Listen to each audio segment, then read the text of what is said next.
जय श्री श्री गुरु गौरंग गंधार गिरिधारी श्री राधा गोविंद गोपीनाथ मदन मोहन जी की जय। जय विष्णुपाद अष्टोत्तर शत श्री श्रीमद भक्ति जीवनाचार्य गोस्वामी श्री गुरु महाराज की जय। नित्य लीला प्रविष्ट विष्णुपाद भक्ति कमल मधुसूदन गोस्वामी श्री परम गुरु महाराज की जय। जय भक्ति सिद्धांत सरस्वती गोस्वामी ठाकुर प्रभुपाद की जय। जय श्रीला गोपीशोर दास बाबा जी महाराज की जय। जय गौरी बलदेव विद्या भूषण प्रभु की जय। जय विश्वनाथ चक्रवर्ती ठाकुर की जय। जय नरोत्तम श्रीवास समानंद प्रभु की जय। जय कृष्णदास कविराज गोस्वामी प्रभु की जय। जय अनंत कोटि वैष्णव वृंद की जय। रूपानुग गुरु वर्ग की जय। जय चैतन्य भगवत ग्रंथराज की जय। जय वृंदावन दास ठाकुर की जय। जय अनंत कोटि वैष्णव वृंद की जय। रूपानुग गुरु वर्ग की जय। जय श्रीपाद भक्ति चरण सागर महाराज की जय। समाप्त आज के जय जगन्नाथ देवी रोहन षष्ठी तिथि भरा की जय। जय जगन्नाथ बलराम सुभद्रा की जय। महाभक्त भक्त वृंद की जय। श्री श्री गुरु गौर प्रमानंद मुक्ति मोहन आश्रम महाराज की जय। तो दिन षष्ठी হলো না बहुत आनंद जीवन है। পৌষ মাসে হলো অগ্রহায়ণ মাসে হয় না না জবরদস্তি তিথি হয়ে গেছে না এই তিথিদিন আগে গেছে না অগ্রহায়ণ মাসে হয় না হ্যাঁ তিথিদিন আগে গেছে প্রশ্ন ओम अज्ञानतिमिरन्धस्य ज्ञानाञ्जनशलाकया चक्षुरुन्मीलितं येन तस्मै श्री गुरुवे नमः। श्री गौर्या सरस्वती नमस्तुते। श्री गुरु गौर गंधर्व गोविंद श्री भक्ति जीवने आचार्य विचर्याय प्रचर्याय तमनुदे कृतगाय रसगय नितिकय नमस्तुते। शतम शुभतम मानदतम भाविने शांतादंत खंताय महंताय नमः। शतव्रताय शंकरन सौजन्य शोकमूर्तये श्रीमते भक्ति जीवनाचार्य गुरुदेवाय नमः। नमो श्रीकलाग्गाय जगन्नाथाय सुताय च सविताय सपुत्राय सकलत्राय नमः। नमो महावदनाय कृष्ण प्रेम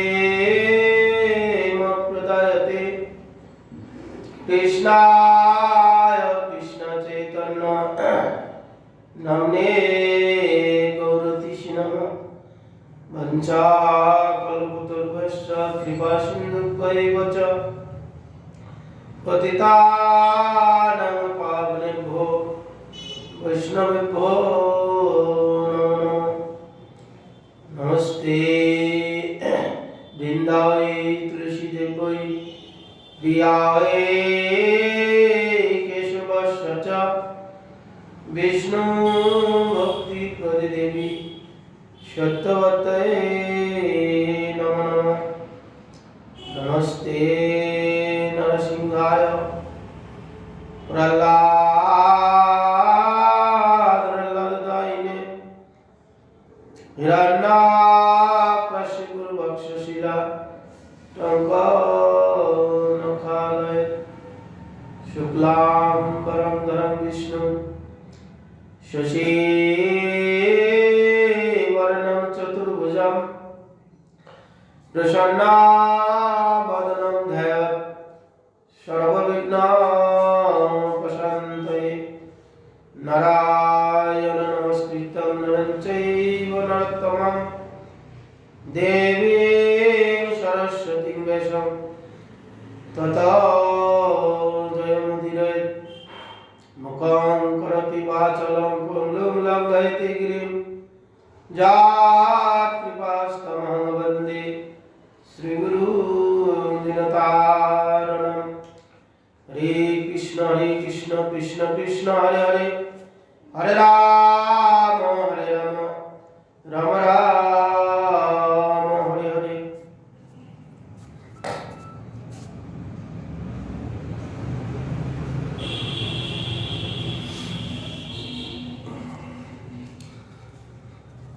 ग्रंथेर आरम्भ करी मंगलाचरण गुरु वैष्णव भगवान तीन स्मरण आए विघ्न विनाशाय अनायासे हरे निज वंचित पूरण भक्त पद भक्त पद भक्त भुक्त वशिष्ठा तीन साधु निर्भर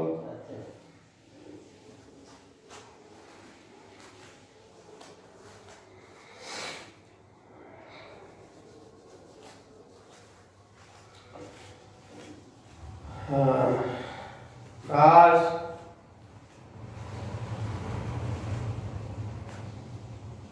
श्री श्री जगन्नाथ देवेर परम षष्ठी तिथि।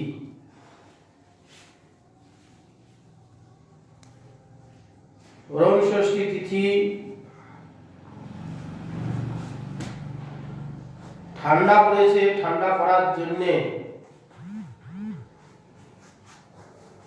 জগন্নাথকে উড়ানি দেওয়া হবে, চাদর শীত বস্ত্র।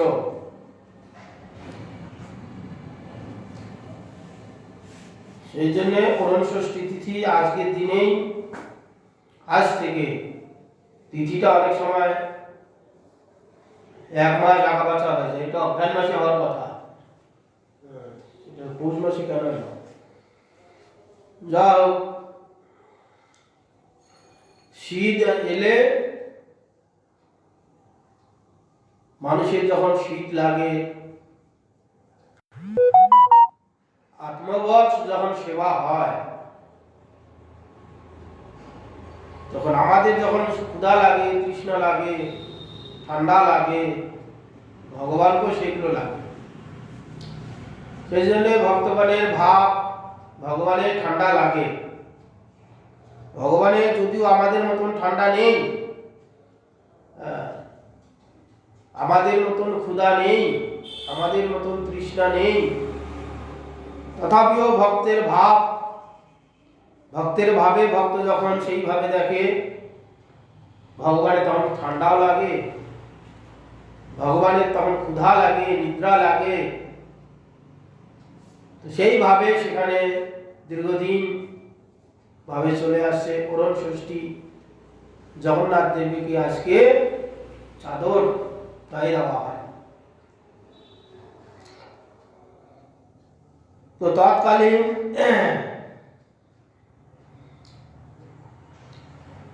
এইসব ব্যবস্থা ছিল, কলকারখানা তো কাপড় আদি কলকারখানায় সেরকম হতো না মেশিনের দ্বারা, তৎকালীন হাতেই হতো। মোটা মোটা খদ্দরের চাদর, সুতা কাটা, কাপড় বোনা। তো নতুন বস্ত্র, মালুয়া বস্ত্র জগন্নাথকে দেওয়া হয়। এখন তো শাল উঠেছে, বিভিন্ন রকম চাদর, সোয়েটার, অত সোয়েটার ছিল, চাদর দেওয়া হতো। তো যখন এই সুতা তৈরি হবে, সুতা থেকে যখন চাদর আদি কাপড় আদি বোনা হয়,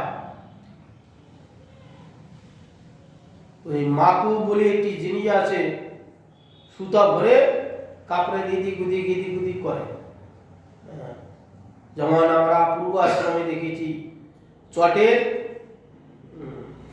কাপড় পাটের চট তৈরি করত, এমন ভাবে সুতোগুলো পেঁচিয়ে পুষিয়ে দিত, যতবার এই বাঁশটা নাড়াচাড়া করবে ততবার এই ঘাট উঠে আসবে, আর এই সুতো এদিকে যাবে এদিকে যাবে। সেই সুন্দর যেমন আমাদের কাপড় বোনা হয় সেরকম হয়, সে আমাদের মাথায় ঢুকবে না, মায়েরা করত চট, কাপড়ের চট, পাটের চট বানাতো এইরকম বড় বড়, সেগুলোতে বসা হতো, ধান শুকানো হতো, আবার শীতকালে গায়েও দিত।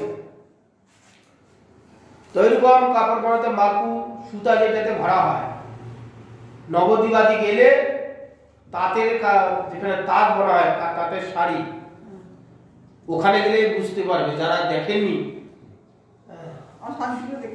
হ্যাঁ, সুতোগুলো এমন ভাবে টানা আছে, ওই বাঁশ দিয়ে এমন ভাবে টানা পোড়ান করা আছে, যতবার টানবে একটা আড়ি হয়ে থাকবে, এই আড়ের মাঝখান দিয়ে সুতোটা চলে যাবে, আবার আরেকবার নিচে টান দেবে, ওটা হয়ে গেল, আবার ওটা ভিতরে ঢুকে গেল, এইভাবে পরপর রাখা হয়। তো সুতোগুলো যখন ভরত নলিতে, মাঝে মাঝে সুতো শেষ হয়ে যেত, তো একবারে একবার সুতো ভরলে তো গোটা কাপড়টা বোনানো হবে না, বেশি মোটা করলে ওটার মধ্যে ঢুকবে না, ফাঁকটার মধ্যে, ফাঁকটা ঠিক এইটুক থাকবে,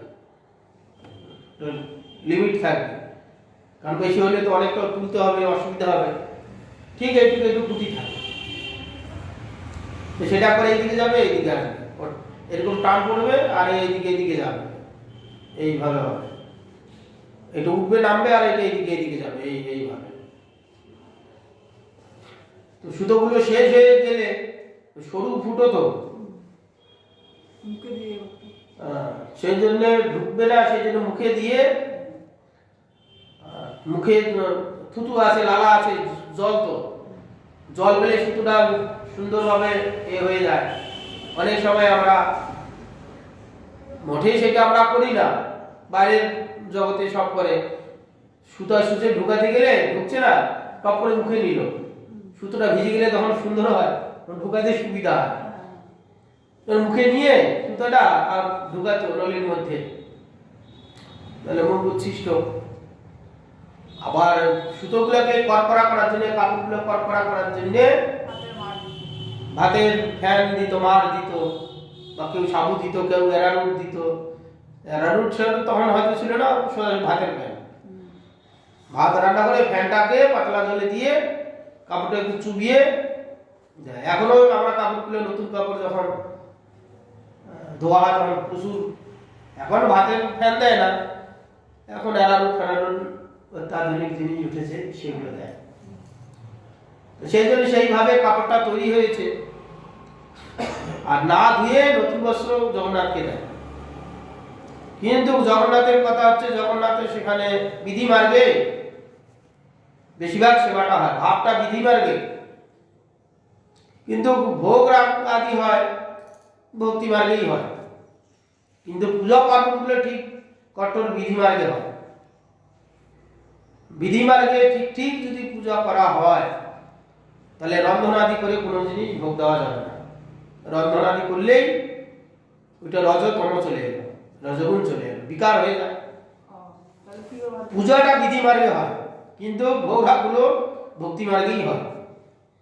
বিধি মার্গে সব কাঁচা, নারায়ণ পূজা করে না, মাসে মাসে দেখবেন সব কাঁচা দুধ, কাঁচা চাল, আতপ চাল, পাকা কলা, কোনো আগুনে আজ হবে না, সব কাঁচা। তো সেইভাবে ভক্তিভাবে ভক্তগণ জগন্নাথকে মালুয়া বস্ত্র পরানো হচ্ছে। আর এই কাপড়টা যখন তৈরি হয়েছে, এটো হয়ে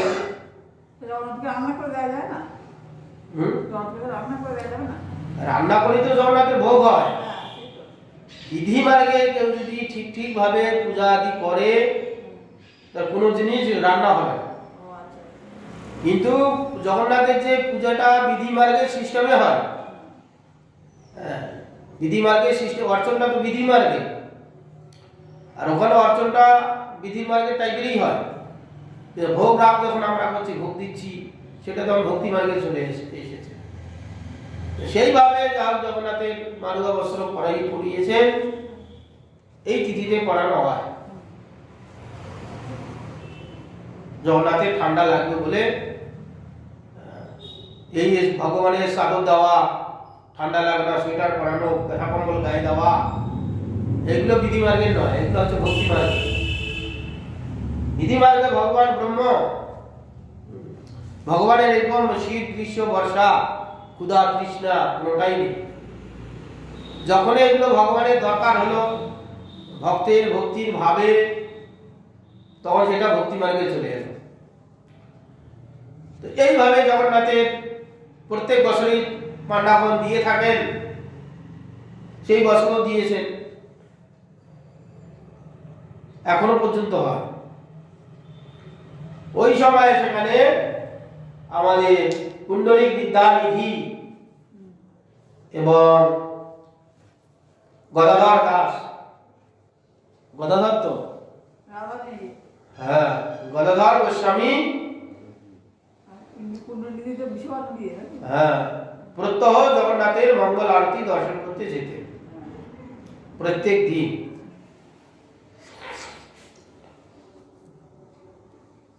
প্রত্যেক দিন যখন মঙ্গল আরতিতে যান, সন্ধ্যাবেলা হতো যেতেন, সন্ধ্যাবেলাও যেতেন, ভোরবেলাও যেতেন। সন্ধ্যাবেলায় জগন্নাথকে গিয়ে দেখছে ওই অরুণ ষষ্ঠী তিথিতে গিয়েছে, যেমন আজকে অরুণ ষষ্ঠী তিথি, এই তিথিতে গিয়ে জগন্নাথ বলরাম সুভদ্রা গিয়ে দেখছে নতুন মারুয়া বস্ত্র পরিয়েছে। পাণ্ডাগণ যে পূর্ব বহু যুগ যুগ থেকে হয়ে এসেছে, তারা সেটা করেছে, তাদেরও দোষ নেই। আর এখন পর্যন্ত শোনা যায় জগন্নাথের যে কার্যগুলো হয় জগন্নাথের ইচ্ছায় হয়। ওদের জগন্নাথের মাদিলী পঞ্জিকা একটা নামক আছে। যখন ভগবান জগন্নাথ প্রকাশিত হন, তখনই কি কি হবে সেই লিপিবদ্ধ করে গেছেন জগন্নাথ নিজেই।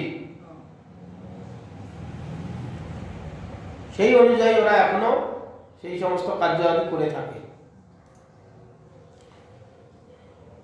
জগন্নাথের সেখানে কোনো অবর্ণ হিন্দু ঢুকতে পারবে না। ঢুকলে সমস্ত মন্দিরের উদ্দেশ্যে, ভোগের উদ্দেশ্যে যে রন্ধনাদি হয়েছে সব ফেলে দিয়ে পুনরায় গোটা মন্দির ধুয়ে পুনরায় অভিষেক হয়ে তারপরে রন্ধনাদি করে ভোগ লাগে।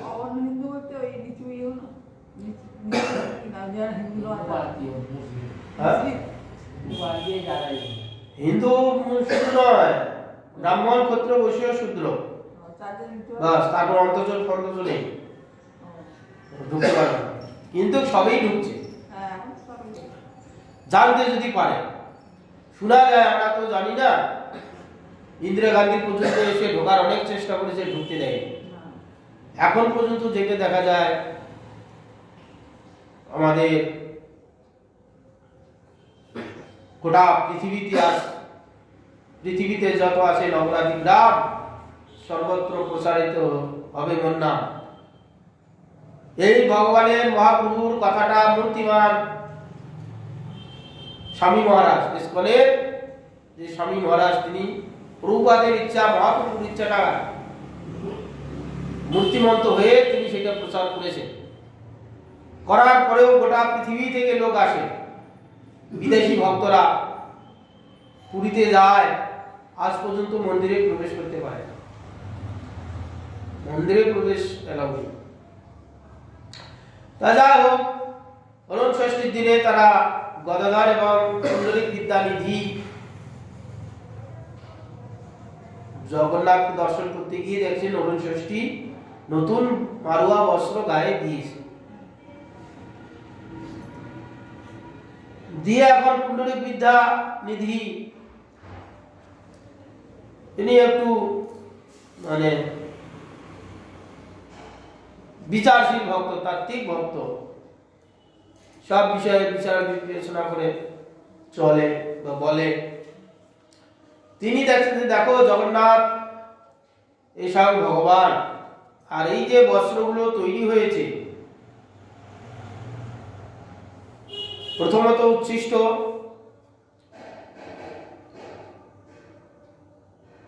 দ্বিতীয় হচ্ছে এই যে কাপড়টা যে তৈরি হয়েছে মার দেওয়া আছে, শকুরি মহাপবিত্র, শকুরি দোষ প্রচুর, অপবিত্র, অন্য জাতীয় জিনিস, অন্য রান্না করে, অন্য ডাল, এগুলো হচ্ছে শকুরি। তো অন্যের মার আছে, সেগুলো দিয়ে কাপড়টা চুবিয়ে কড়কড়া করেছে।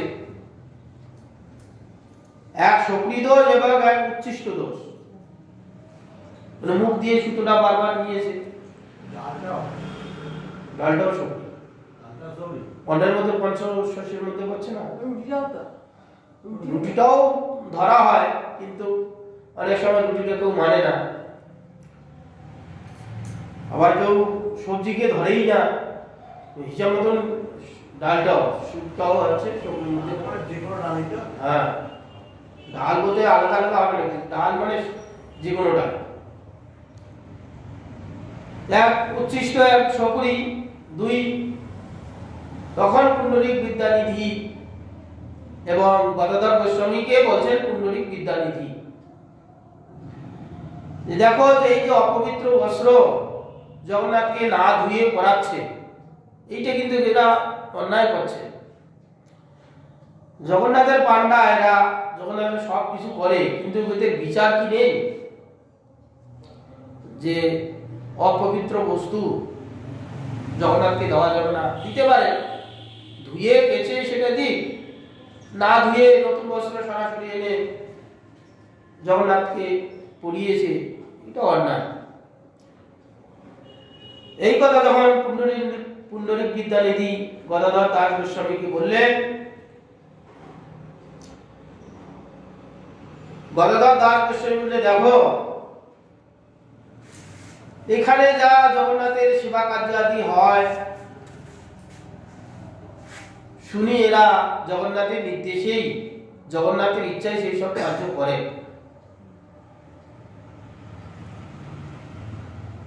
জগন্নাথের ইচ্ছার বিরুদ্ধে এরা কিছু করে না, অতএব আমাদের কোনো মন্তব্য না করাই উচিত। এইভাবে গদাধর দাস গোস্বামী পুণ্ডরিক বিদ্যানিধিকে বললেন। আর ভগবান সর্বভোক্তা, ভগবান তো সবই জানেন, ভগবানের কাছে উচ্ছিষ্ট অউচ্ছিষ্ট কোনোটাই নেই। দ্বৈতে ভাদ্রা ভদ্র জ্ঞান, এইসব মনোধর্ম, এই ভালো এই মন্দ, এইসব ভ্রম, ওটা অবধূতের কথা। সবটাই এখানে ভগবান, পবিত্রটাও ভগবানের মধ্যে, অপবিত্রটাও ভগবানের মধ্যে, ভগবানের বাইরে কিছু নেই। ওই জন্য ভগবানের পবিত্র অপবিত্র বলে কিছু নেই, ভগবানের মধ্যে সব। এগুলো আমাদের পবিত্র অপবিত্র ব্যাপার, আমাদের সাধকদের ব্যাপার। যারা অবধূত আদি হয়েছে তাদের এসব কোনো কিছুই নেই, বিধি নিষেধ তার বাইরে। যারা এই মহ থেকে চলে গেছে তাদের এখানে কোনটা অপবিত্র দেখে না, কোনটা পবিত্র দেখে না, সব ভগবতময় দেখে। এইরকম অনেক সময় অনেক মহাপুরুষদের দেখা যায়, তারা পায়খানাকে পর্যন্ত খেয়ে নিচ্ছে, পায়খানা বুদ্ধি নেই, সব ভগবতময় বুদ্ধি দেখছে, পায়খানাকে খেয়ে নিচ্ছে। সেটা আমরা খেলে অপবিত্র হবে মরে যাব, কিন্তু সেই পায়খানাকে হজম করে দিচ্ছে, নিজে পায়খানা করে সেই পায়খানা খেয়ে নিচ্ছে। তাদের এখানে ভেদ দর্শন নেই, তাদের ব্যাপার আলাদা। আমাদের যতক্ষণ ভেদ বুদ্ধি আছে, সব পর নিজ পর, ভালো মন্দ, এই জ্ঞান যতক্ষণ আছে, আমাদের কঠোরভাবে পালন করা উচিত। তো দেখো এখানে জগন্নাথের ইচ্ছায় তো এরা সবকিছু করে, আমাদের দোষ না ধরাই উচিত। বলে ঠিক আছে, যে ভগবান ব্রহ্ম, তার কাছে পবিত্র এবং অপবিত্র কোনো বস্তু নেই ঠিকই, কিন্তু এরা তো শিব, এদের তো এটা বিচার করা উচিত কোন বস্তুটা ভগবানের সেবায় লাগানো যাবে, কোনটা সেবার উপযুক্ত, কোনটা ভালো কোনটা মন্দ বিচার করে তো ভগবানের সেবা করবে। ভগবান ব্রহ্ম সব ঠিক আছে, শিবগুলো কি ব্রহ্ম হয়েছে? এদের কি বিচার দ্বারা সব ভুলিয়ে ফেলেছে? এইভাবে যখন পুণ্ডরিক বিদ্যানিধি বললেন, আর দুজনের হাসাহাসি করছে, বলছে দুজনে পরস্পরের সব গল্প করছে আর হাসাহাসি করছে। তারা নিজ নিজ ঘর চলে গেছেন। পুণ্ডরিক বিধি যেখানে থাকতেন তিনি সেখানে গেছেন, গদাধর দাস গোস্বামী যেখানে থাকতেন তিনি সেখানে গেছেন। রাত্রি খেয়ে শুয়েছেন। রাত্রে তখন শুয়ে আছে, তন্দ্রা তন্দ্রা ভাব এসেছে, তখন জগন্নাথ আর বলরাম চলে এসেছে। গিয়ে পুণ্ডরিক বিদ্যানিধিকে তুলে বলরাম এক গালে চর মারে, জগন্নাথ এক গালে চর মারে। বেটা, আমার ক্ষেত্রভূমি শ্রীক্ষেত্রভূমি, আর আমার শিবগণ আমার ইচ্ছাতে এখানে সবকিছু কার্যাদি করে থাকে, আর হচ্ছে আমার নির্দেশে তারা আমার কথা অনুযায়ী আমাকে মালুয়া বস্ত্র পড়ায়, এটা আমার ইচ্ছা। স্মার্ত বিচার দেখাতে দেখাতে শেষে আমি যে ভগবান, আমার উপর তুমি স্মার্ত বিধান চাপাতে এসেছো। হ্যাঁ, তুমি যদি স্মার্ত বিচার এখানে দেখাতে যাও, তুমি আমার স্থান ত্যাগ করো। বলে বলরাম এক গেলে চর, জগন্নাথ এক গেলে চর। একটা দুটো চর নয়, বলে আর চর মানে, বলে আর চর মানে। বলরাম এক গেলে মানে জগন্নাথ এক গেলে মানে, বলরাম এক গেলে মানে জগন্নাথ এক গেলে মানে। মারতে মারতে তো শেষে জগৎ পুণ্ডরিক বিদ্যানিধি, হ্যাঁ প্রভু আমার অপরাধ হয়ে গেছে, ক্ষমা করে দিন। আপনার সেবকগণকে আমি বুঝতে পারিনি, আর আমার যে স্মার্ত মত, এই যে বিচার, এটা কোথায় প্রয়োগ করতে হবে আমি সেটা ভুলেই গেছি। সেটা সর্বত্র বলতে বলতে সেটা শেষে আপনার উপর এসে চেপেছে, আমি বুঝতে পারিনি প্রভু, আমাকে ক্ষমা করে দিন। বলে জগন্নাথ বলরাম দু গালে চর মেরে মেরে চলে গেছে।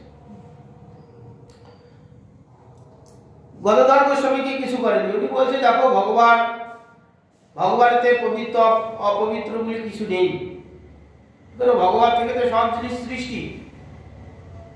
ওনাকে আর কিছু বলেনি জগন্নাথ। আবার ভোরবেলা যখন মঙ্গল আরতি দেখতে যাবেন, গদাধর দাস গোস্বামী এসে কুণ্ডলী কুণ্ডলী ওঠো, দুজনে সঙ্গ ভাব ছিল, চলো চলো সময় পেরিয়ে যাচ্ছে মঙ্গল আরতি। বলছে গদাধর, আরে যাবো কি, তুমি আমার ঘরে এসো, দেখো আমার কি অবস্থা করেছে, কি হয়েছে।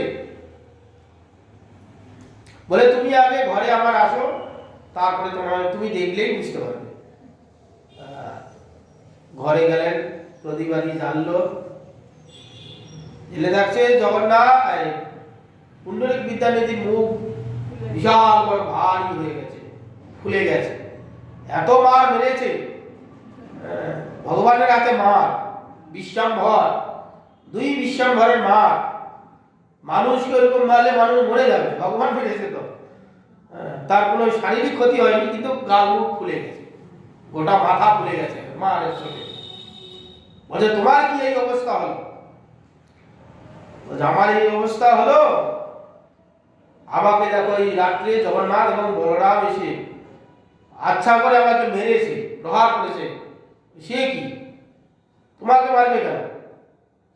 বলে কেন মেরেছে? এই যে কালকে মারুয়া বস্ত্র নিয়ে জগন্নাথকে এবং জগন্নাথের ভক্তগণকে এই করেছিলাম, ব্যঙ্গ আদি করা হয়েছিল। ভগবান তো জগন্নাথ তো ব্রহ্ম, শিবগণ কি ব্রহ্ম, তাদের বিচার নেই। জগন্নাথকে উচ্ছিষ্ট এবং শক্তি বস্ত্র পরিয়ে দিয়েছে, নানান রকম কথা বলছিলাম। জগন্নাথের রাগ হয়েছে, জগন্নাথ বলরাম রেগে, অভিমানে রেগে রেগে ক্রধান্বিত হয়েছে, আমাকে শুধু মার। জগন্নাথ এক গালে মারে, বলরাম এক গালে মারে, মারতে মারতে আমার মুখের কি অবস্থা, এক দু চর নয়, এক দু চর নয়, শুধু মারছে। যতক্ষণ তাদের রাগ ছিল ততক্ষণ শুধু মেরেই যাচ্ছে, মেরেই যাচ্ছে, মেরে মেরে আমার কি হালত করে দিয়েছে দেখো। তখন গদাধর দাস বসে বলছে, ও ভাগ্য, হে পুণ্ডরীক, তুমি ভগবানের কত প্রিয়। এইরকম ভগবানের প্রিয় না হলে ভগবান নিজের সেবকের অন্যায় সহ্য করতে পারেন না, শাসন করে। অন্যায় পথে গেলে, অন্যায় করলে নিজে জনগণ সেটা সহ্য করতে পারে? অন্যায় করলে তো তার ক্ষতি হয়, সেবকের ক্ষতি সেবক দেখতে পারে না, যাতে তার অমঙ্গল না হয় সেই জন্যই শোধন করে। যেমন এখানে আমাদের পিতামাতা, দাদা, দিদি, গুরু জনগণ, বাচ্চারা কোনো কার্য করতে গেলে ক্ষতি হবে জানে, জানলে কি হয়, তারা নিষেধ করে, তারা বাধা দেয়, তোমার এই কার্য করো না, এই কার্য করা যাবে না, নিষেধ করে, বাধা দেয়। তা তুমি জগন্নাথের কত প্রিয় নিজ জন, দেখো তুমি জগন্নাথকে এইভাবে বলেছো তোমার ক্ষতি হবে বলে, জগন্নাথ সেটা সহ্য করতে পারেননি, ওই জন্য তোমাকে শাসন করেছে। নিজ জনগণকে শাসন করা যায়। অপর ব্যক্তি, পরের ছেলে পরমানন্দ, যত উচ্ছন্নে যায় তত আনন্দ। অপর একটা ছেলে কি অন্যায় করুক, ন্যায় করুক, পাড়াপড়শি যদি তার সঙ্গে সম্বন্ধ না থাকে, যা যা করবে করবে, যা খাবে, যা কর্ম করবে তাই ফল ভোগ করবে, আমার কি দায়? চুরি করছে দেখছে, চুরি করছে বলতে গেলে অশান্তি হবে, উল্টো আমার উপর চাপ আসবে, কি দরকার? পরের ছেলে যা করে করুক, তারা বুঝবে, আমার কি দায়? ওইটা যখন নিজের আত্মীয় স্বজনের সম্বন্ধে হবে, নিজের ঘনিষ্ঠ পরিচিতির মধ্যে তখন সহ্য করতে পারবে, তখন তাকে বাধা দেবে, শাসন করবে। ভগবানও তদ্রূপ, তার নিজ সেবকগণ এইভাবে বলছে, তার ক্ষতি হবে, ওই জন্য জগন্নাথ শাসন করে তাকে বুঝিয়ে দিলেন যে তুমি আমার লোক। গদাধর গোস্বামী বলছে, দেখো তুমি ভগবানের কত প্রিয় পাত্র, তুমি অন্যায় করেছো, ভগবান সহ্য করলে না, তোমাকে শাসন করে তোমাকে নিজ জন করে দিলেন। দিয়ে বলছে, যাও, যা করেছে তোমার তো মহাভাগ্যবান তুমি, চলো জগন্নাথকে দর্শন করতে যাবো। আর চলো। এই তখন পুনরায় মন্দিরে গেলেন, গিয়ে গদাধর গোস্বামী এবং পুণ্ডরীক বিদ্যানিধি জগন্নাথের কাছে ক্ষমা প্রার্থনা আদি করলেন, হে জগন্নাথ, আমরা আপনার অপার মহিমা বুঝতে পারি না, আমাদের ক্ষমা করে দিন। যে অপরাধ করেছি তার সাজা দিয়েছেন, আমাকে ক্ষমা করে দিন। এইভাবে জগন্নাথের কাছে ক্ষমা দিয়ে চেয়ে নিলেন। এই হচ্ছে পুণ্ডরীক বিদ্যানিধি। এই দিনে জগন্নাথের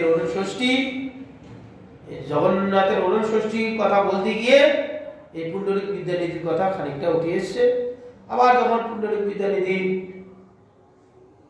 জীবনী আসে, তার জন্মদিনে বা বিরহ তিথিতে আবির্ভাব এবং তিরোভাব তিথিতে তার আলোচনা হয়। এইভাবে জগন্নাথের অরুণ ষষ্ঠী, এই শীতের দিনে প্রথম শীত বস্ত্র জগন্নাথকে পরানো হয়।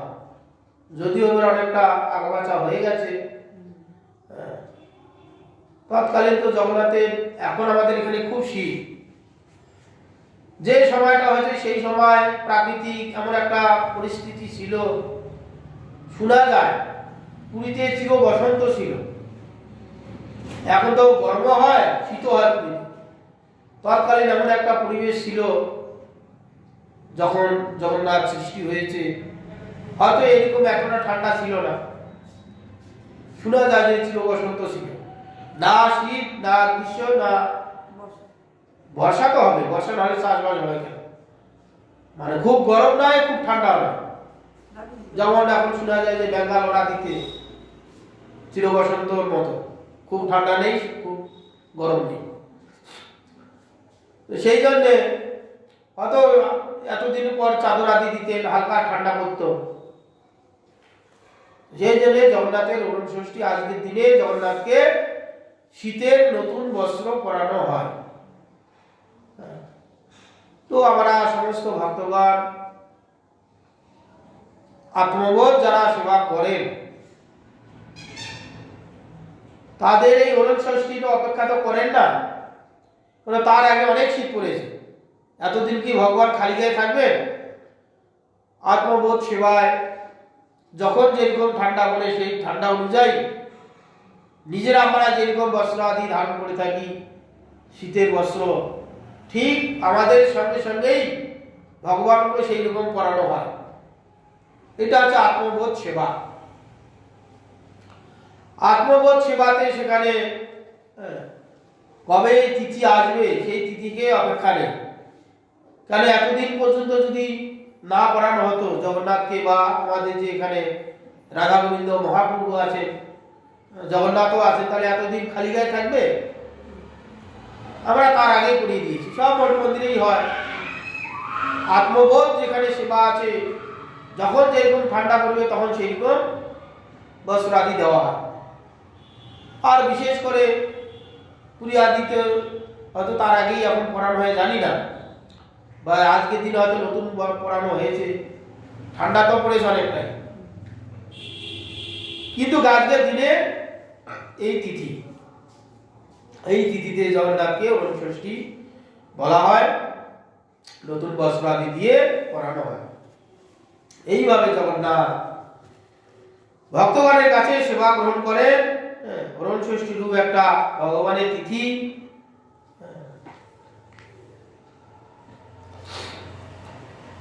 যে ভগবান জগন্নাথ আমাদের প্রতি প্রসন্ন হন, প্রসন্ন হয়ে আমাদের এই কুণ্ডলী বিদ্যানিধির মতন আমাদের যেন শাসন করেন, শাসন করে নিজ জনের মধ্যে গণ্য করেন, এই আমরা জগন্নাথের কাছে প্রার্থনা করি। আর আমরা চৈতন্য ভাগবত থেকে শ্রবণ করেছিলাম যে ভগবান গৌরচন্দ্র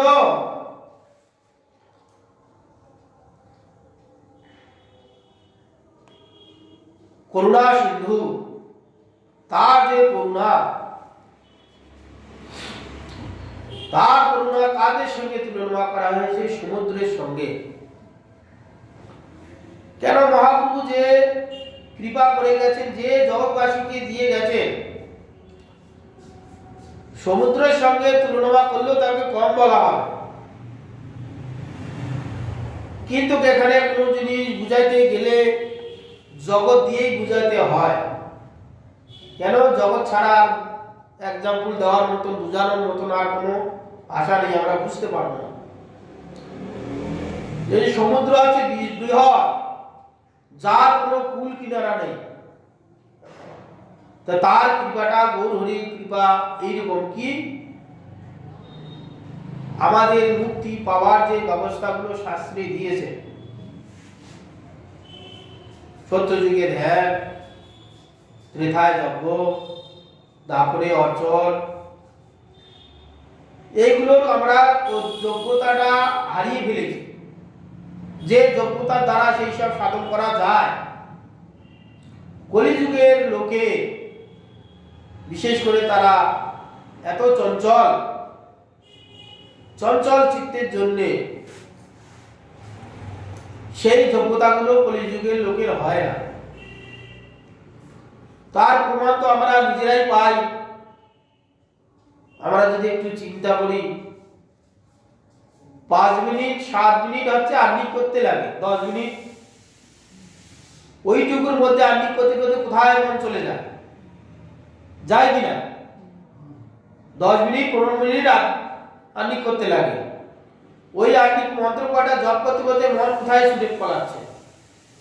এইরকম চিত্তে এই যে সত্যযুগে ধ্যান, ত্রেতার যজ্ঞ, দাপরের অর্চন, এইগুলো কোনোটাই আমরা ঠিক করতে পারবো না। এইটা ভেবে ভগবান কলিযুগে নাম সংকীর্তন দিয়েছেন।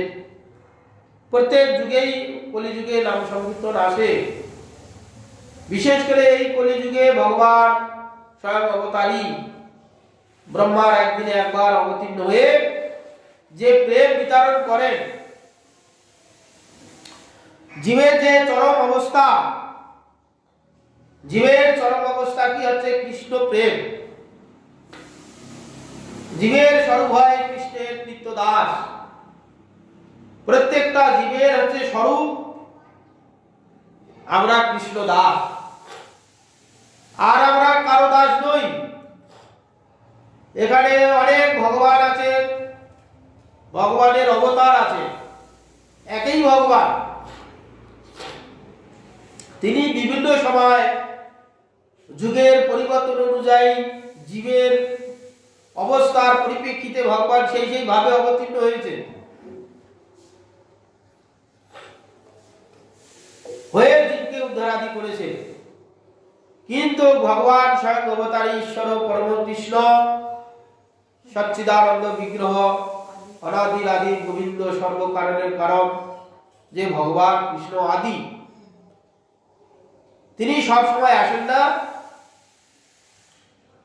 তিনি ব্রহ্মার একদিনে একবার আসেন। প্রত্যহ ব্রহ্মার দুপুর 12টার সময় তিনি আসেন।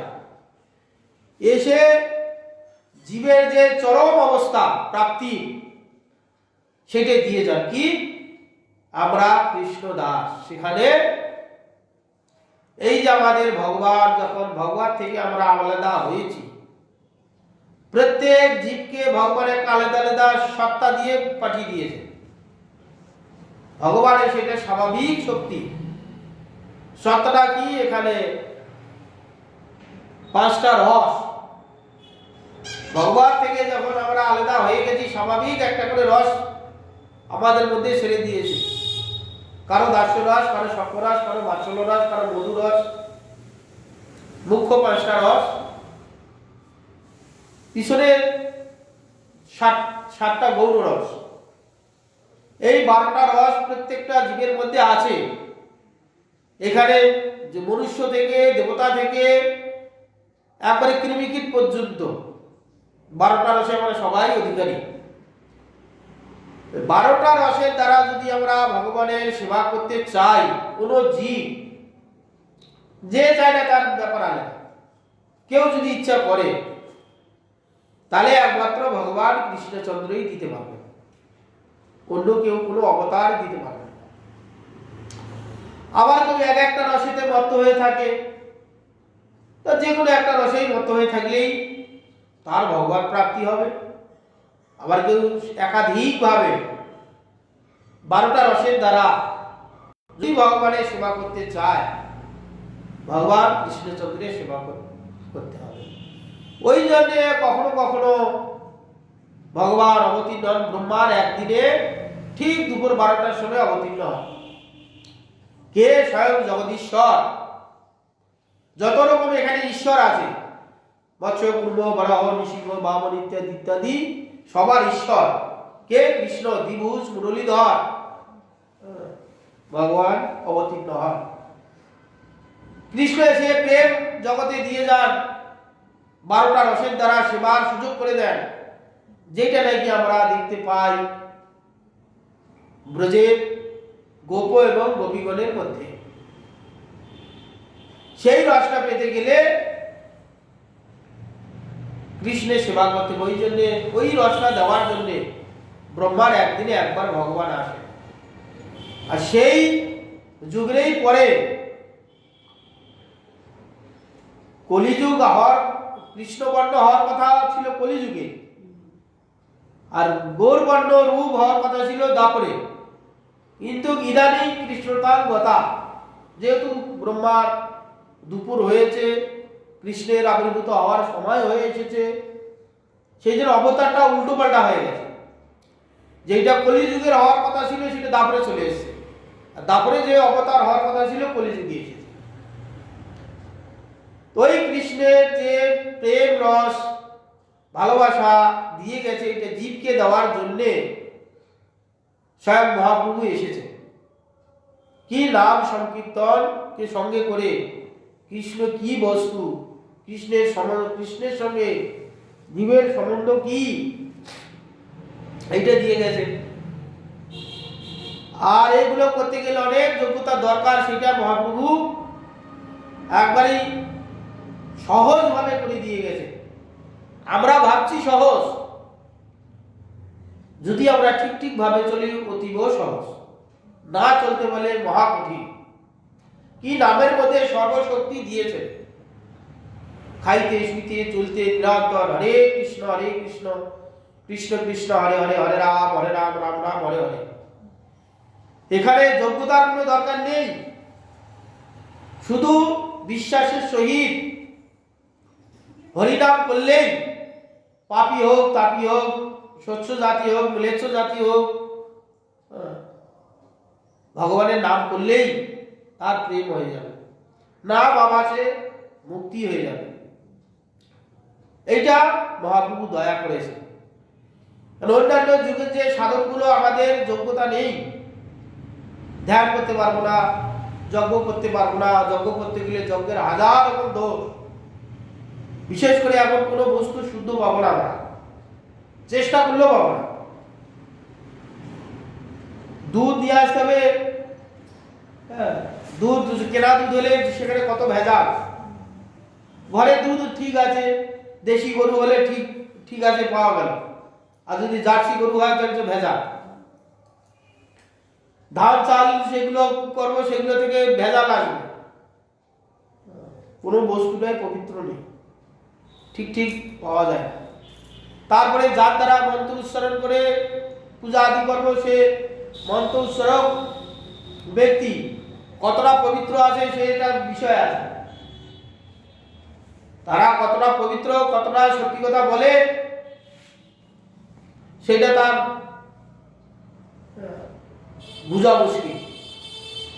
এখনকার দিনে তো মিথ্যা কথাটা সবাই বলে, উচিত কখনো কখনো পাওয়া যায় সত্যবাদী, সত্যি কথা বলে। না হলে তো এখানে পুরোহিতরাও মিথ্যা কথা বলে, যে পুজো করাচ্ছে সেও বলে মিথ্যা কথা ছাড়া কোনো। ওই রকম ব্যক্তির কাছে মন্ত্র উচ্চারণ হলে ফল হবে, আহার বিহার শুদ্ধি নেই, যে পূজা করাবে সেই শুদ্ধি নেই, যে পূজা করবে সেও শুদ্ধি নেই। ওই জন্য এগুলো দ্বারা হবে না। অতএব কলিযুগে একমাত্র নাম সংকীর্তন, নামের দ্বারা সমস্ত শক্তি দিয়েছেন। হরের নাম হরের নামইব কেবলম, বলুন নাস্তব গতির অন্যথা। যে কোনো ব্যক্তি, তার কোনো যোগ্যতার দরকার নেই, শুধু একটু বিশ্বাস থাকলেই, মহামন্ত্র করলেই, ভগবানের নাম হরে কৃষ্ণ কৃষ্ণ কৃষ্ণ হরে হরে, হরে রাম রাম রাম হরে হরে, খাইতে শুইতে চলতে যে কোনো অবস্থায় হরিনাম করতে করতে তার কি হবে, অনর্থক নিবৃত্তি হবে, উপরন্ত তার প্রেম এসে উপস্থিত হবে। নাম আবাজ হলে সংসার মুক্তি, এই জন্ম মৃত্যুর হাত থেকে মুক্তি লাভ করে এসে ভগবানের পাদ পদ্মে পৌঁছানো। এইটা ভগবান গৌরহরি এসে দিয়ে গেছে, যা নাকি ইতিপূর্বে যত অবতার এসেছে, ব্রহ্মার আগের দিনের পরে এ পর্যন্ত কোনো অবতার আর আসেনি। পূর্ব দিনের দুপুরে এসেছিলেন, তারপর থেকে যে আবার বিকাল হয়েছে, রাত্রি হয়েছে, আবার সকাল হয়েছে, সকাল হতে হতে এখন আবার দুপুর হয়েছে। এই পর্যন্ত এইরকম দয়ার অবতার আর আমরা কেউ পাইনি। ব্রহ্মার পূর্ব দিনে মধ্যাহ্নে তখন ছিল, সেই যুগে, সেই মানে চতুর্যুগে এরকম ছিল, কলিযুগে। তারপর থেকে আবার সত্য হয়ে এসেছে, তারপর থেকে বন্ধ হয়েছে। আবার এই এখন হয়েছে। সরস্বতী চতুর্থীকে হ্যাঁ, এইভাবে কৃষ্ণ যে আমাদের আরাধ্য দেব, এইটা মহাপ্রভু জানিয়েছেন। যে যোগ্যতার কথাগুলো বলা হলো, সেই যোগ্যতা আমাদের অর্জন নেই, করতে পারবো না, সেই জন্য সহজ ভাবে করে দিয়েছেন কি, হরের নাম হরিনাম করো। হরিনাম কি?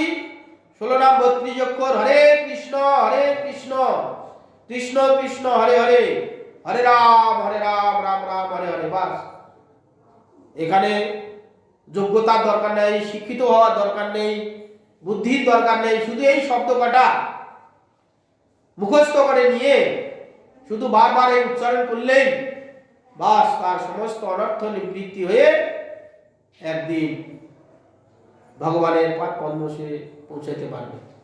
এই দয়াটা যে করেছেন, হ্যাঁ, সেই জন্য করুণার সিন্ধুর সঙ্গে মহাপ্রভুকে তুলনা করা হয়েছে। এই জড় সমুদ্রের সঙ্গে তুলনা করলো, এখানে খুব অল্প বলা হলো। সেই জন্য এখানে জয় জয় করুণা সিন্ধু গৌরচন্দ্র, জয় জয় শ্রীবাজাদি বিগ্রহ নিত্যানন্দ। অভিজ্ঞতা দুই ভাই আর যত ভক্ত, তথাপি কৃপায় তত্ত্ব করে না সুব্যক্ত। ব্রহ্মাদির স্ফূর্তি হয় কৃষ্ণের কৃপায়, সর্বশাস্ত্রে বেদে ভাগবতে এই গায়। যে করুণা সিন্ধু গৌরচন্দ্র জয়যুক্ত হন শ্রীবাজাদি বিগ্রহ, কি ভক্তগণ নিত্যানন্দ তিনি জয়যুক্ত হন। নিত্যানন্দের কৃপা হলে তবে সেই গৌরের কৃপা প্রাপ্ত হব আমরা। গৌরের কৃপা হলে গৌর মহাপ্রভু কি দেবেন? ব্রজের আনুগত্যে, গোপীগণের আনুগত্যের সেবা দেবেন। আনুগত্যের সেবা ছাড়া সে সেবাতে কোনো সুখ নেই। আনুগত্যে যে সুখ, যে আনন্দ, যারা আনুগত্য করেছে তারাই একমাত্র সেই সুখের অনুভব করতে পেরেছে। আনুগত্য বিহীন সে আনন্দ নেই। আনুগত্য ছাড়াও অনেক ভক্তগণ ভগবান প্রাপ্তি হয়েছে, এতে কোনো ভুল নেই। কিন্তু ব্রজের যে আনুগত্য, ব্রজবাসীগণের, ব্রজমাইয়াগণের, ব্রজবধূগণের যে আনুগত্যের যে সুখ,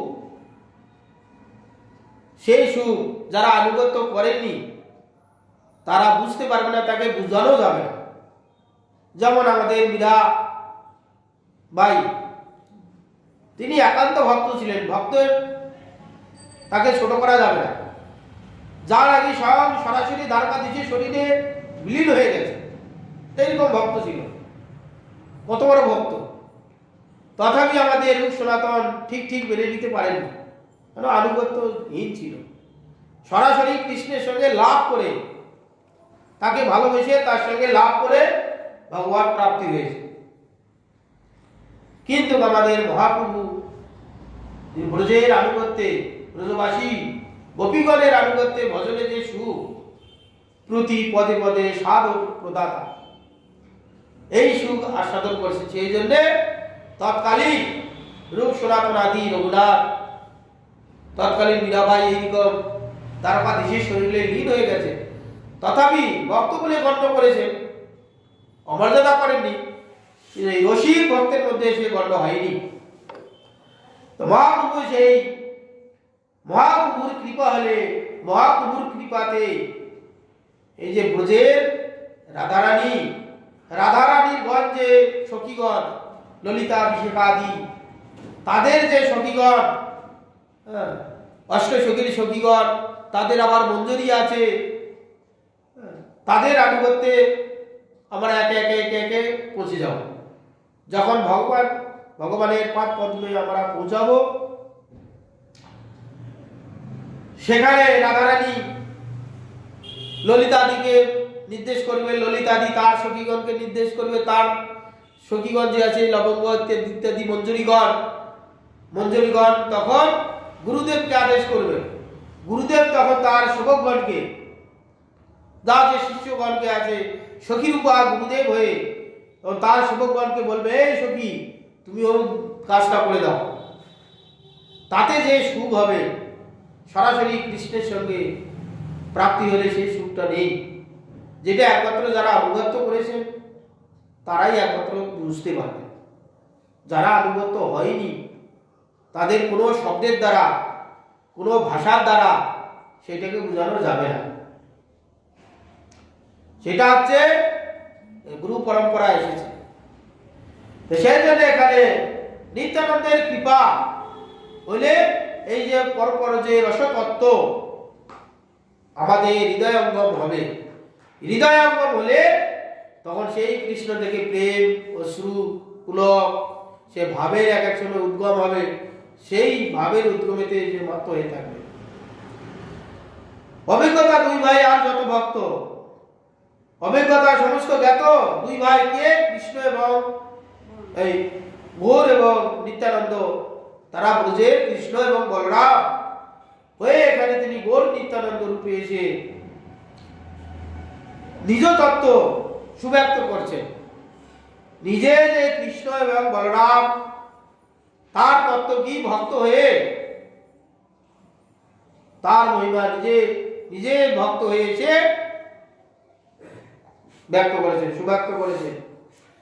ব্রহ্মাদি স্ফূর্তি হয় কৃষ্ণের কৃপায়, ব্রহ্মাদি স্ফূর্তি হয় কৃষ্ণের কৃপায়, তার হৃদয়তে স্ফূর্ত হয়েছে কার কৃপায়? কৃষ্ণেরই কৃপায়। সর্বশাস্ত্রে বেদে ভাগবত এই গায়, পূর্বে ব্রহ্মা জন্মিলেন রবি পদ্ম হইতে,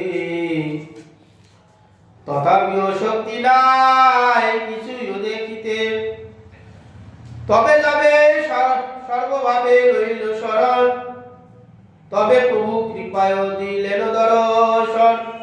পূর্বে ব্রহ্মা যখন জন্মিলেন, সৃষ্টির পূর্বে প্রথম ভগবান ইচ্ছা করলেন এই ব্রহ্মাণ্ড সৃষ্টি হবে।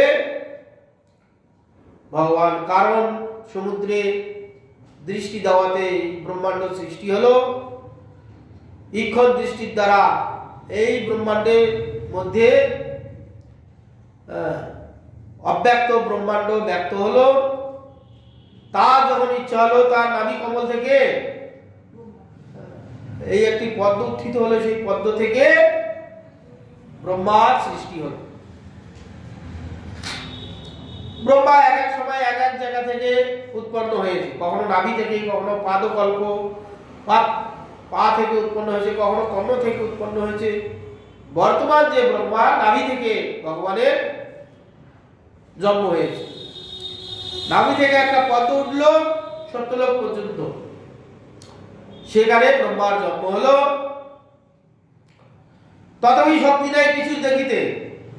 ব্রহ্মা যে পদ্মের ডাল থেকে পদ্মের উপর জন্ম হলেন, জন্ম হওয়াতে তিনি কে, তার কার্য কি, তিনি কিসের জন্য জন্ম হলেন, তিনি কিছুই বুঝতে পারছেন না, কিছু দেখতে পাচ্ছেন না। যবে সর্বভাবে লইল শরণ, তখন তিনি কিসের জন্য জন্ম হয়েছেন, কোথা থেকে জন্ম হয়েছে, তার কার্য কি, একটা কিছু তৈরি হলে তার তো কার্য কিছু আছে। ব্রহ্মা কিছুই বুঝতে পারছেন না। তখন ব্রহ্মা ইচ্ছা করলেন সামনের দিকে তাকাতে, তার মুখ হয়ে গেল, পিছন দিকে তাকাতে মুখ হয়ে গেল, সাইডে তাকাতে চাইলেন, তার মুখ হয়ে গেল, বাইরে তাকাতে চাচ্ছেন, তার মুখ হয়ে গেল, উপরে কি আছে দেখতে চাইলেন, সেখানে মুখ হয়ে গেল, পাঁচটা মাথা মুখ হয়ে গেল। তো তার কার্যটা কি, সে তো তখন জিজ্ঞাসা করবে, আমি যে সৃষ্টি হলাম কোথা থেকে, আর কিসের জন্য সৃষ্টি হলাম, আমার কার্য কি, তার মাথাতে চিন্তা হচ্ছে। কোনোই তো তিনি ঠিক করতে পারছিলেন না ব্রহ্মা। তখন কি করলেন, তিনি ভগবানের শরণাগত হলেন। তিনি মনে মনে ভাবলেন, হে স্রষ্টা, যে আমাকে সৃষ্টি করেছে, তার চরণে আমি শরণাগত হলাম, আমাকে দর্শন দিন। আমাকে সৃষ্টি কে করেছেন, কে সৃষ্টি করেছেন তাও আমি জানি না। আমাকে যিনি সৃষ্টি করেছেন তিনি আমাকে দর্শন দিন।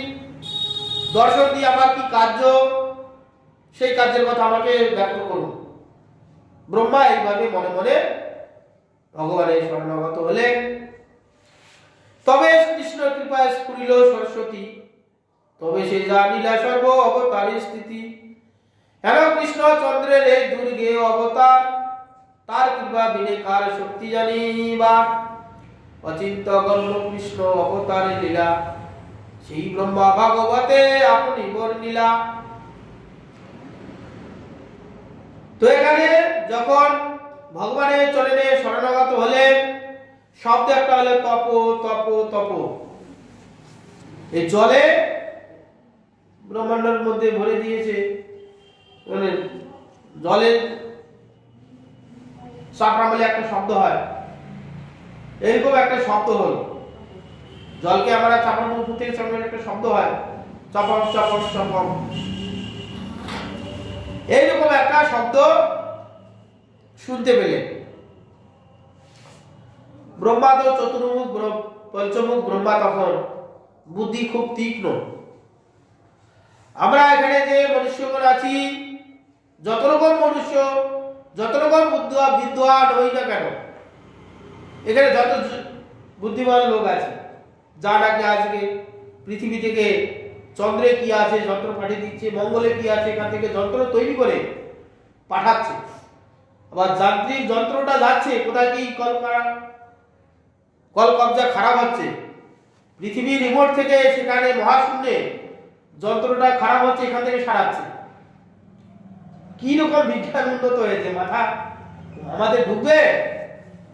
হাজার হাজার লক্ষ লক্ষ মাইল দূরে যন্ত্রটা গেছে, কয়েক টন ওজন, সেটাকে কয়েক টন ওজন যাচ্ছে আকাশে, মহাশূন্যে উড়ে যাচ্ছে, বারুদ দিয়েছে পিছনে।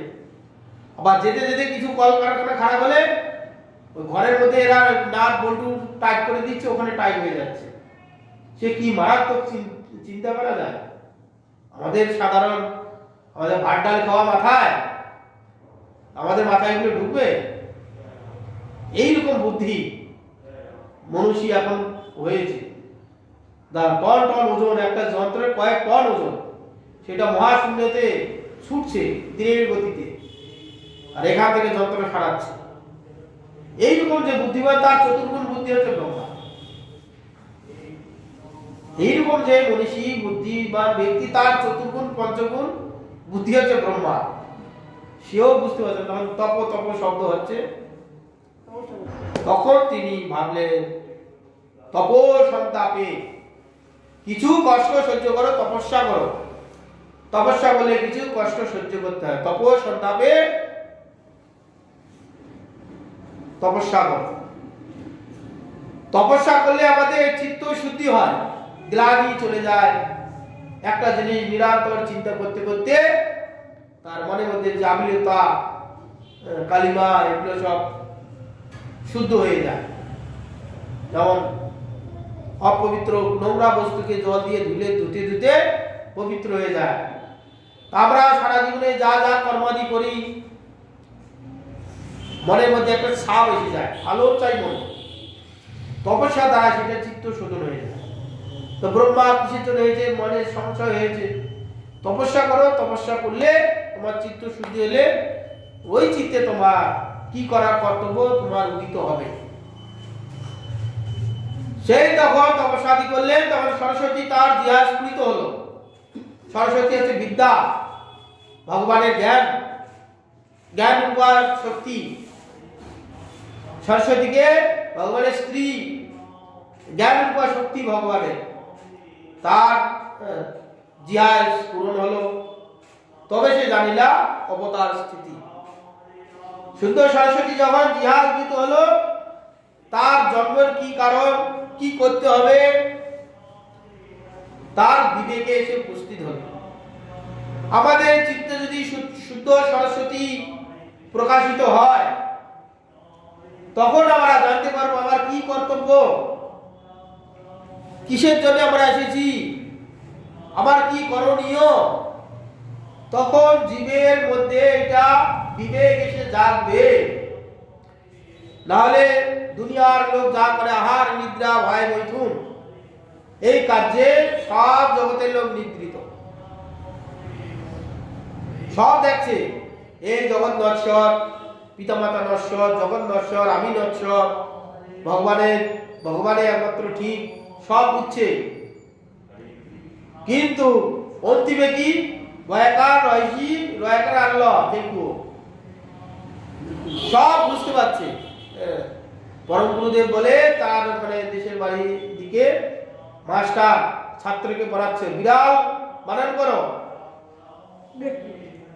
ছাত্রকে বিড়াল বানান করো, বয়সী রয়াকার আল্লাহ উচ্চারণ কি হবে মেকু, মানে ওখানকার বিড়ালকে মেকু বলে, আর বাচ্চা ছেলে মেকু বলেই অভ্যাস, ও বিড়াল কোনো মতেই বলবে না। মাস্টার পড়াচ্ছে, বলো বিড়াল বানান বলো, বলছে বয়সী রসনো রয়াকার আল্লাহ কি হয় উচ্চারণটা গিয়ে বিড়াল, বাচ্চা বানানটা ঠিক করছে, যখন উচ্চারণ করছে সেই মেকু, ও কোনো মতেই বিড়াল বলবে না, সেই মেকু। আমাদের জীবের দুর্দশা ঠিক এইরকম। প্রত্যেকটা আমরা গৃহস্থ ভক্তের মধ্যেও দেখি, কখনো কখনো আমরা আশ্রমবাসী ব্রহ্মচারী সন্ন্যাসীর মধ্যেও দেখি, সব ঠিক করছি বলছি, নিজের বেলায় সেই গোল সারতে পারি না। ভক্তগণের মধ্যে দেখি বলতে না না সংসার কিছু নাই, সংসারের স্বাদ বুঝেছি, সংসারের অনিত্যতা বুঝেছি, সংসারে অনেক ঘাত প্রতিঘাত খেয়েছি, সংসার বলে কিছু নেই, বাবা মিথ্যা মিথ্যা বলে। তারপরে উপযুক্ত ছেলে বা মেয়ের বিবাহ যুক্ত হয়েছে, বলে না ছেলেটাকে তো বিয়ে দিতে হবে, বংশটা রক্ষা করতে হবে, বংশটা না রক্ষা করলে কি করে হবে। তো তুমি যে এতক্ষণ বললে সংসার কিছু নয়, কেউ কারো নয়, কি বুঝলে? তুমি তো সারা জীবন সংসারের ঘানিটা কিরকম বুঝেছো বাবা, স্ত্রীর কিরকম জ্বালা, পুত্র কন্যার কিরকম জ্বালা, সংসারটা যে কিছু নয় লোকে বলছো, তাহলে ছেলেকে পাঠিয়ে দাও, বাবা সংসার করো না, সংসার বলে কিছু নেই, ছেলেকে বুঝাও না, ছেলেটাকে বিয়ে না দিলে হয়, সমাজ কি বলবে। ওই সব বুঝলো, বয়সী রয়াকার আল্লাহ বিড়াল, শেষে বলবে মেঘু, সব বললো সংসার কিছু নয়, সংসার কিছু নয়, শেষে সংসারটাই ঠিক, ছেলের বিয়ে না দিলে কি লোকে কি বলবে। ঠিক তদ্রূপ আমাদের অবস্থা তাই। তো কোনো ভক্তের যদি শুদ্ধ সরস্বতী হৃদয়ে প্রকাশিত হয়, জিহায় প্রকাশিত হয়, কি হবে? সংসার বাসনা চলে যাবে, তার কর্তব্য জ্ঞানে উপস্থিত হবে, কে আমি, কেন মরে যাদের তাপত্রয়, আমি কে, আমার কি করা কর্তব্য, আমি ভগবানের সন্তান, ভগবানের সেবা করা উচিত। এই কর্তব্যটা যখন আসবে তখন কি হবে?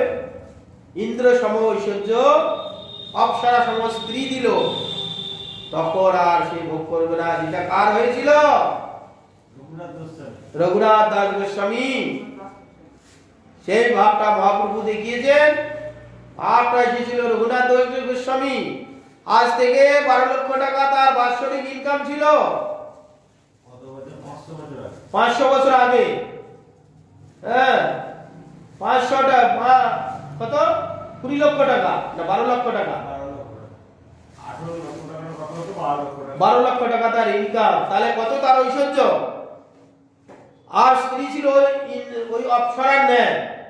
এইরকম স্ত্রীকে বিষয়কে ছেড়ে হা কৃষ্ণ প্রাণনাথ ব্রজেন্দ্র নন্দন, কাহা যাও কাহা পাও মুরলী বদন, মহাপ্রভু ভাবে বিভোর হয়ে হাওয়ার পিছনে ছুটেছে। কি হয়েছিল তার? এই শুদ্ধ সরস্বতী তার জিহাজ পূরণ হয়েছিল। যারে এই শুদ্ধ সরস্বতী জিহাজ পূরিত হবে, তার সংসার বাসনা থাকতে পারে না, সংসার বৈরাগ্য আসতেই হবে। ভগবানের নিত্য পত্নী হচ্ছে শুদ্ধ সরস্বতী। তো সেইখানে বলছেন যে কৃষ্ণের কৃপায় শুদ্ধ সরস্বতী স্ফুরিল কার? ব্রহ্মার হৃদয়ে। তিনি কে, আমি কে জানালেন। তবে সে জানিলা সব অবতার স্থিতি, অবতার কি কারণ ব্রহ্মা জানতে পারলেন। হেন কৃষ্ণচন্দ্রের দুর্গে অবতার, যা নাকি কেউ বুঝতে পারে না, ব্রহ্মার মতন ব্যক্তি বুঝতে পারে না। তার কৃপা নিয়ে কার শক্তি জানিবা, তার কৃপা ছাড়া তাকে কেউ জানতে পারবে না। ভগবানের কৃপা হলে ভগবানের কৃপাতে ভগবানকে জানা যায়। আমাদের এই জড়চক্ষের দ্বারা, জড় ইন্দ্রিয়ের দ্বারা আমরা ভগবানকে জানতে পারবো না, হাজার চেষ্টা করলেও পারবো না। আমাদের এখানে নিজের যে কর্তব্যগুলো আমরা জানতে পারি না। এখানে যে আমাদের জীবন যাত্রা করতে গিয়ে যে কর্তব্যগুলো, সেই কর্তব্য আমরা জানতে পারি না। ভগবান কি জানবো? যদি আমরা চেষ্টা করি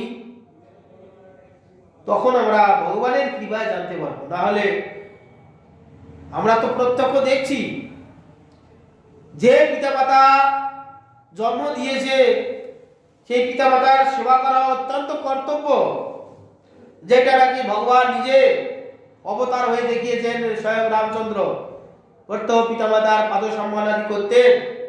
সেই পিতামাতার আজকে আমরা কি করছি? যতক্ষণ পর্যন্ত পুত্রের বিবাহ আদি দেয়নি, মা মা বাবা বাবা বলে পাগল।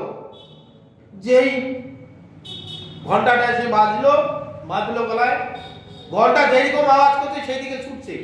কে মা, কে বাবা, কে ভাই, কে ভগ্নী, কার সঙ্গে আর সম্বন্ধ নেই। হচ্ছে তো জগতে তাই।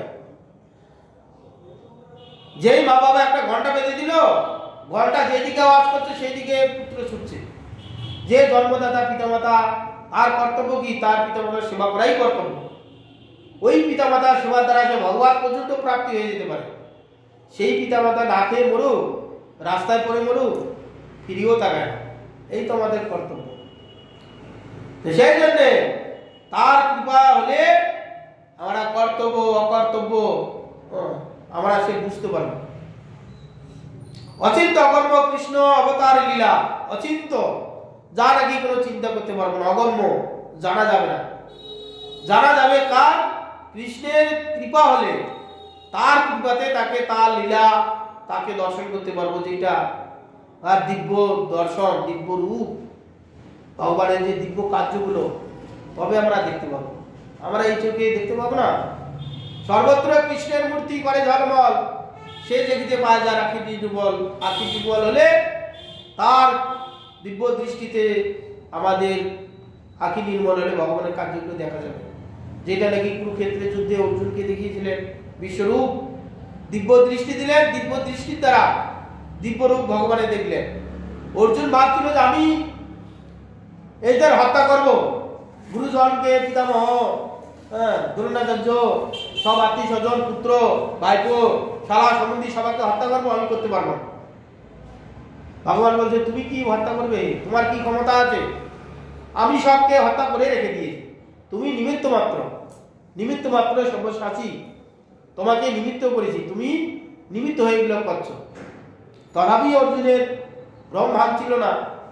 যদিও অর্জুনের আমাদের মতন ভ্রম নেই, কিন্তু আমাদের শিক্ষা দেওয়ার জন্য তিনি ভগবান কি হলেন? সেখানে গাভীর রূপা হলেন। অর্জুন বর্ষ হয়ে ওই গীতারূপ তত্ত্ব অমৃত দহন করলেন, দুগ্ধ অমৃত দহন করে আমাদের এই শিক্ষা দিলেন। সেখানে অর্জুনকে যখন দিব্য জ্ঞান দিলেন, দিব্য জ্ঞানের দ্বারা দেখলেন যোদ্ধা কেউ নয়, কৃষ্ণ একাই, একাই যুদ্ধ করছেন, একাই সবাইকে বধ করে রেখে দিয়েছেন, আমি শুধুমাত্র নিমিত্ত। তখন অর্জুন মোহ ছেড়ে দিয়ে যুদ্ধ করলেন। এই অচিন্ত লীলা, অবতার লীলা, সেই ব্রহ্মা ভাগবতে নিজ মুখে বর্ণনা করেছেন। বলবেন কো ব্যক্তি ভগবান, ভগবান পরমাত্মা। এইভাবে শ্লোক আদি করবেন। সময় হয়ে গেছে। বাঞ্ছা কল্পতরুভ্যশ্চ কৃপা সিন্ধুভ্যশ্চ পতিতানাং পাবনেভ্যো বৈষ্ণবেভ্যো নমো নমঃ। কি কীর্তন হবে? ওই কীর্তন বইটা দাও গো, তো আছে আমার খুঁজে পাবো। এটা আবার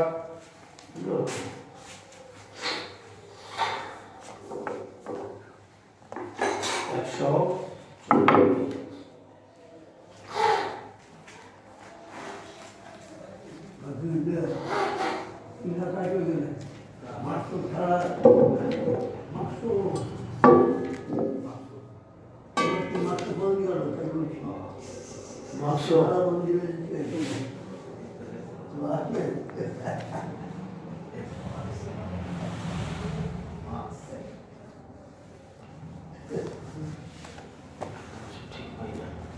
Oh, like I said,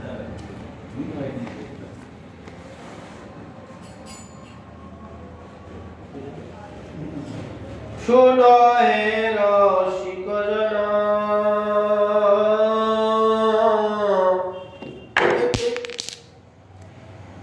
Krishna গুণ অগণনা।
মার্গরত জলে স্বাধীনতা রত্নদানে রাম করবে পরানো প্রবেশা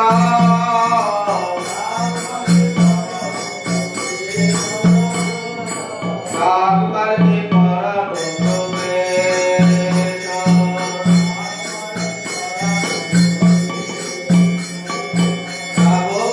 ভগবতী হয়ে পারমীয় ভাবাশ্রয়ে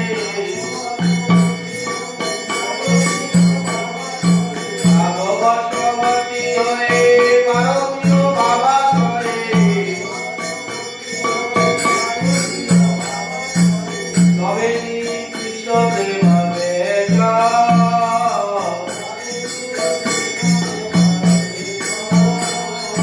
তবে কৃষ্ণ প্রেম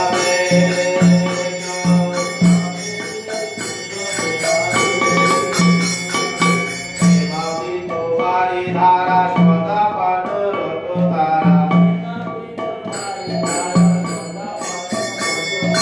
সেবাদিত বাড়ি ধারা সদা পাঠ রত তারা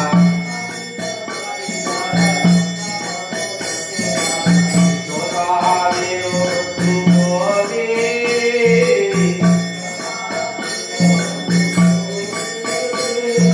কৃষ্ণ তাহাদের ধ্রুবদী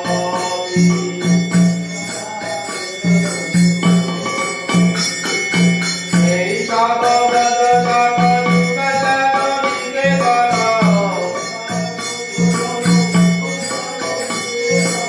এই সব ব্রত সব সুখ নিকেতন হৃদয়হীন বিনোদের প্রদীপ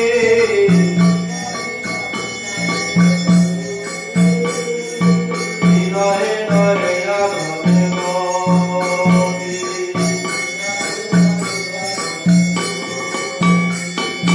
এই সব ব্রত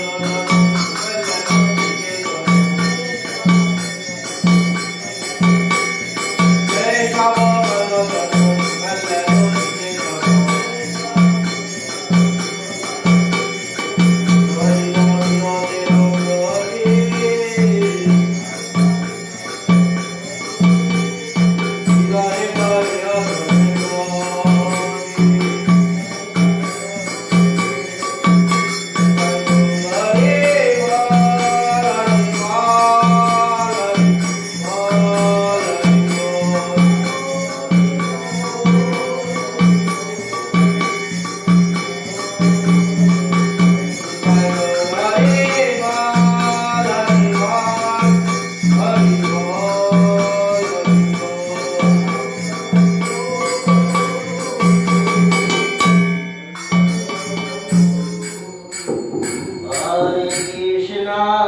Hare Krishna, Krishna Krishna, Hare Hare. Hare Krishna,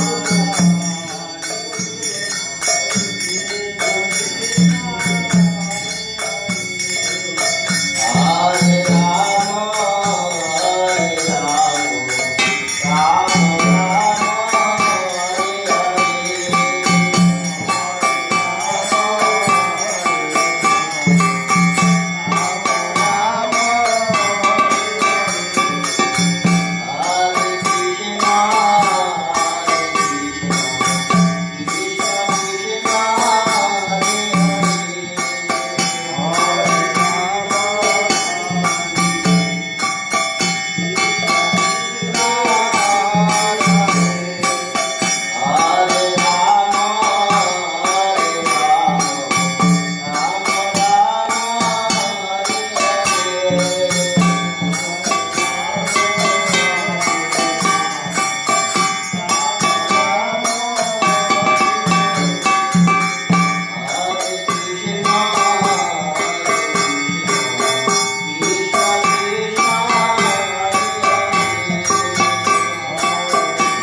যাদবায় নমঃ হরায় নমঃ কৃষ্ণ যাদবায় নমঃ যাদবায় মাধবায় কেশবায় নমঃ যাদবায় মাধবায় কেশবায় গোপাল গোবিন্দ রাম শ্রী মধুসূদন গোপাল গোবিন্দ রাম শ্রী মধুসূদন জয় গিরিধারী গোপীনাথ মদন জয় গিরিধারী গোপীনাথ নমঃ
राधा गोविंद गोपीनाथ मदन मोहन देव की जय जय जय विष्णुपाद अष्टोत्तर शतकों श्री श्रीमद् भक्ति जीवनाचार्य गोस्वामी श्री गुरु महाराज की जय जय विष्णुपाद नित्य लीला प्रविष्णु विष्णुपाद भक्ति कमल मधुसूदन गोस्वामी परम गुरु महाराज की जय जय श्रीला भक्ति सिद्धांत सरस्वती गोस्वामी ठाकुर प्रभुपाद की जय जय श्रीला गौर किशोर दास बाबा जी महाराज की जय जय गौरी बलदेव विद्याभूषण प्रभु की जय विश्वनाथ चक्रवर्ती ठाकुर की जय नरोत्तम श्रीनिवास शिवानंद प्रभु की जय कृष्णदास कविराज गोस्वामी प्रभु की जय नवाचार्य हरिदास ठाकुर महाशय की जय तुलसी महारानी की जय भक्ति देवी की जय भक्ति विघ्न भक्त विघ्न सर्व विघ्न विनाशनकारी भगवान नृसिंहदेव की जय जय जगन्नाथ बलराम सुभद्रा देवी की जय जय चैतन्य भागवत ग्रंथराज की जय